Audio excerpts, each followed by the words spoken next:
ওনার ব্যথাটা কিন্তু এই area which is called supraspinatus, আর উনি দেখাচ্ছেন ব্যথাটা এই দিকেও আসছে। ট্রিটমেন্ট দেখেন, এই সাইডটা করব।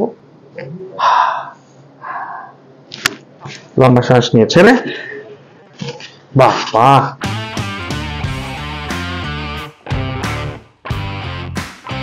সার্ভাইকাল স্পন্ডাইলোসিস আমরা সকলেই জানি বা আমাদের পরিবারের কারোর তো হয়েছে। এই যে এক্সরেটা এখানে আপনারা দেখতে পাচ্ছেন, এই এক্সরেতে বোঝা যাচ্ছে যে কতটা হাড় ক্ষয়ে গেছে এবং এখানে যে অস্টিওফাইটস বা অ্যাবনর্মাল বোন গ্রোথ ফর্ম হয়েছে বলে চেপে গেছে হাড়গুলো। তো আজকে আমাদের এই জায়গাটা যেটা দেখা যাচ্ছে যে একদম চেপে গেছে, আজকে ট্রিটমেন্টের প্রথা আমাদের এই পেশেন্টের সঙ্গে আমরা করব, যাতে ওনার ডান দিকের একটা ব্যথা হচ্ছে, এই ব্যথাটা যদি নিরাময় করতে পারি আমরা। প্লিজ রিমেম্বার, উনি কিন্তু আমাদের অনেক পুরনো পেশেন্ট। আগে হয়তো ভিডিওতে আপনারা ওনার হাঁটুর ট্রিটমেন্ট দেখেছেন, আজকে উনি এসেছেন ওনার সার্ভাইকাল স্পন্ডাইলোসিস বা ঘাড়ের ব্যথা, সেই জিনিসটা নিয়ে যাতে আমরা সেই চিকিৎসা করতে পারি। আপনার ঘাড়ে ব্যথা নিয়ে কতদিন ধরে অসুবিধা ভোগ করছেন? 5-6 বছর হবে। 5-6 বছরের মধ্যে স্বাভাবিকভাবে আপনি অনেক কিছু চিকিৎসা করিয়েছেন, সেখানে আপনার তার ফলটা কিরকম কি পেয়েছেন? সাময়িক কিছুদিন ভালো ছিল, তারপরে সে একই জায়গায় ব্যথাটা কোনখানে আমাদের একটু দেখিয়ে দিন বা হাত দিয়ে। এখানে। আচ্ছা আচ্ছা, আমরা যদি ওনার এই জায়গাটা দেখুন, কাছে চলে আসুন দেখার জন্য। ওনার ব্যথাটা কিন্তু এই area which is called supraspinatus, আর উনি দেখাচ্ছেন ব্যথাটা এই দিকেও আসছে। তো আমাদের বিশ্বাস যে supraspinatus মাসেলটা যেটা আছে, যেটা এখানে ইনসার্ট করছে, সেটা কোনো টেন্ডিনাইটিস, সুপ্রাস্পাইনাটাস টেন্ডিনাইটিস বা সুপ্রাস্পাইনাটাস একটা হাইপার সেনসিটিভিটি হচ্ছে, তার কারণে স্পাজম হচ্ছে। তো আমরা সেই চিকিৎসাটা করব, কিন্তু তার আগে আরো কয়েকটা প্রশ্ন আগে জিজ্ঞেস করে নিই।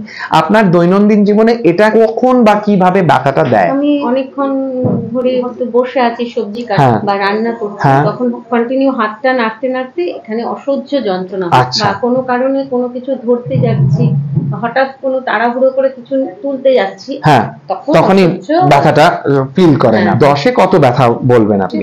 10-এ 10ই আছে। তো ওনার এই যে স্পাজম হচ্ছে সুপ্রাস্পাইনাটাস মাসল, আমরা ওটা ট্রিটমেন্ট করে দেখি উনি কতটা কি রিলিফ পাচ্ছেন। তো লেটস স্টার্ট। আমরা এখন করব একটা C0C1 এর ট্রিটমেন্ট। দেখেন, এই সাইডটা করব।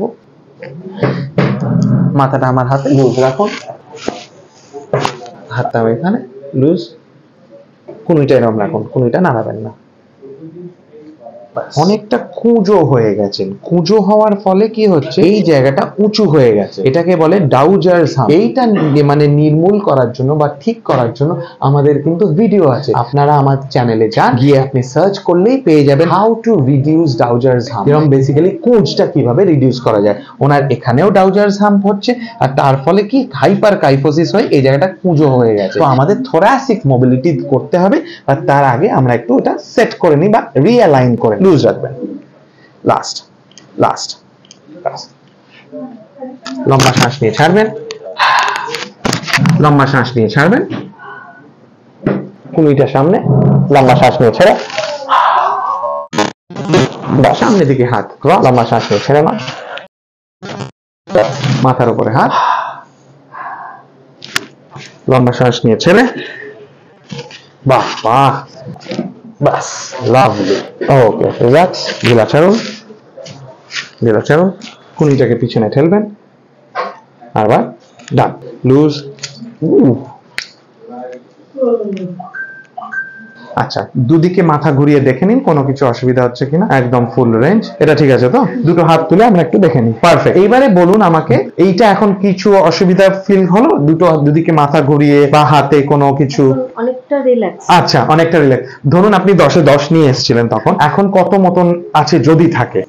2 মতন আছে। আচ্ছা, আমাদের এইখানে যে মা যেটা পয়েন্ট করছেন, that is basically the insertion point of সুপ্রাস্পাইনাটাস tendon. তো সেই জায়গাটা ওনার এখনো একটা 2 মতন 20% মতন আছে। তো আমরা ওনাকে এক্সারসাইজ প্রোগ্রাম দেব, এটা যাতে এলিমিনেট আউট হয়ে যায় by using activation and motor control principle. তো হোপফুলি আপনারা দেখলেন ওনার ডান দিকে যে স্প্যাজমটা ছিল সুপ্রাস্পাইনাটাস মাসেলের উপরে, ঘাড় থেকে যেটা নাম ছিল সেটা এখন আর নামছে না, সেটা হার্ডলি একটাই লোকেশন পয়েন্টে আছে, এখন 22 out of 10 আছে। That's what how chiropractic and osteopathic concepts are.